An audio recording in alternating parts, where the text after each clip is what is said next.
morning. This is Lauren with LKR Soap and Such and Lauren KR's Naturals.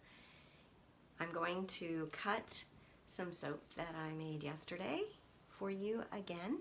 I'm trying more embeds, and I haven't completely unwrapped this wonderful loaf, but we're going to cut it today and see what's inside. I was inspired by watching another video.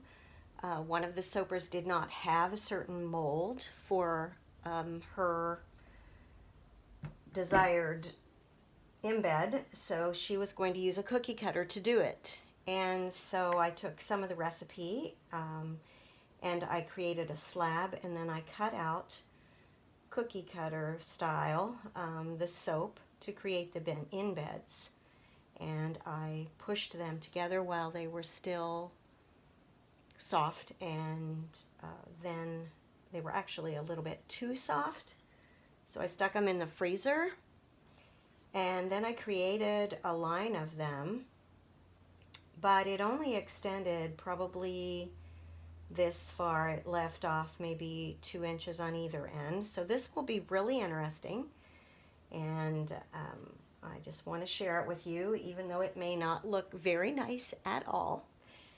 And this is not fragranced. This is actually a shaving soap recipe, so it's just amazing. And I'm going to go ahead, and you've heard the adage, use it up, wear it out, make it do or do without. Well, I'm a use it up, wear it out, make it do instead of having to buy. So this is all my packing paper. And I've even begun to do a label with my packing paper, and I'll show you that after I get done cutting this. So I'm going to just take off the end, even though I know that there's no embed in that particular area. And I'm going to come on down through here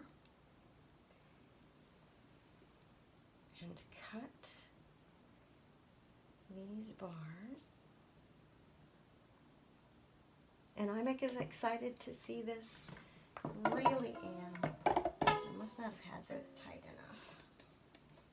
enough. Okay, so I know that this bar will not have anything in it. That is just the way that I did it. I did an in the pot swirl, and I put a base on the bottom. That's the first one. Let's see if there's anything here. Nope, there's nothing here. That's the same. Where did it begin?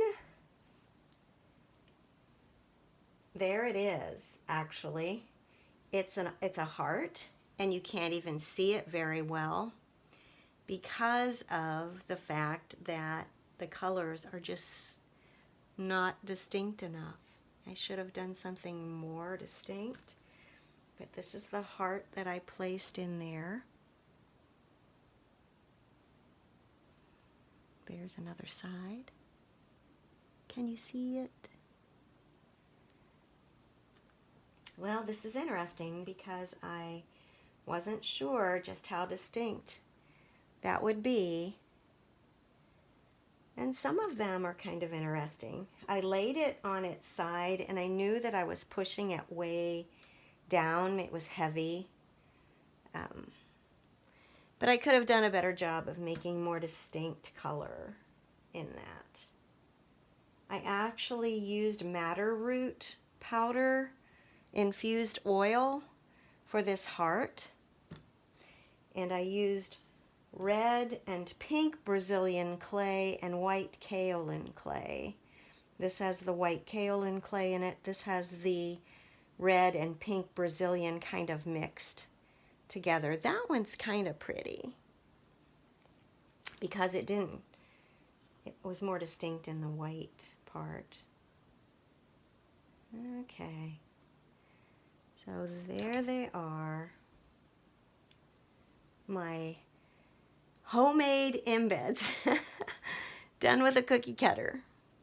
And it's not too bad, except the color could have been more pronounced. So that's okay. We'll we'll learn from that, and there's still going to be an amazing bar of soap. I'm going to have to move these again. I always do this because I don't want to hit them.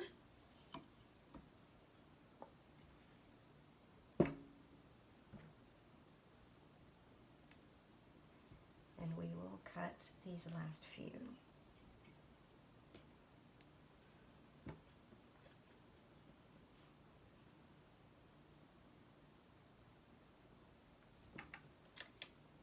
Yeah, either way you cut it, it's going to just make me a couple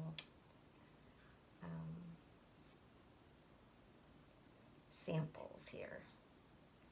So this is how I'm going to do it. All right. There's a couple samples. This one has nothing in it because it was on the end. And that one actually has a heart. This one has nothing in it because it was on the end. And this one has nothing in it. And there has a heart on one side, but nothing on the other. And that has a little hole, which I thought might occur at some of them, so I may have to plane it. There they are. I'm definitely not happy with the color. It's rather strange. A strange combination.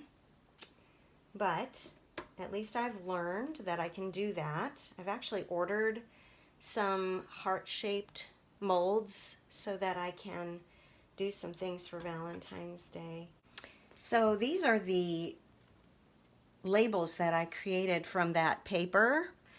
And I made a gingerbread walnut soap that has walnut shell powder for exfoliation and spices, ground ginger, and nutmeg and cloves in the soap itself. But I wanted something more rustic for this, so I went ahead and used my packing paper. And this is my packing paper.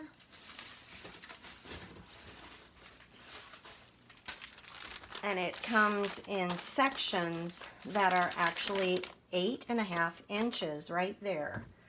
So I take this 8.5 inches and I seek to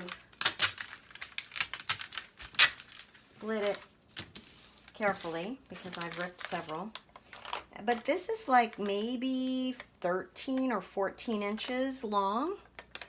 So I take it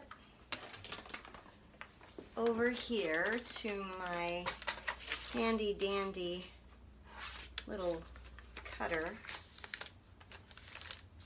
and I flatten it out to 11 inches and then I score it here and then cut it with my pretty primitive little cutter, which I've had for a while, and I'm thinking I'm going to have to purchase something more substantial. And then I just cut it, and that makes an 8.5 by 11 sheet. And then I can put that in my printer and print out my labels. Then I actually take this sheet of paper and I iron it so that it still has wrinkles in it, but it's not as wrinkly, so it just looks more rustic. So these are my labels. I make sure that I have my name and address on the back. I talk a little bit about the oils and things that are in there, and then I always give my ingredients, and then I give the name. And I just hand print the weight on there, and of course the cure date on there. And then I have on the side here the proper care for your soaps and how it helps to put them in a drain type of a dish so that it stays away from puddles of water, and try to keep it away from constantly running water. My soaps don't have anything in them to add to their hardness at this point, and so they are pretty hard in themselves, but definitely wanted to share with you how you can utilize your packing paper to make your labels if you so choose. Thank you so much for watching. Please like and subscribe and share. And I hope to see you soon with something new. Have a great day.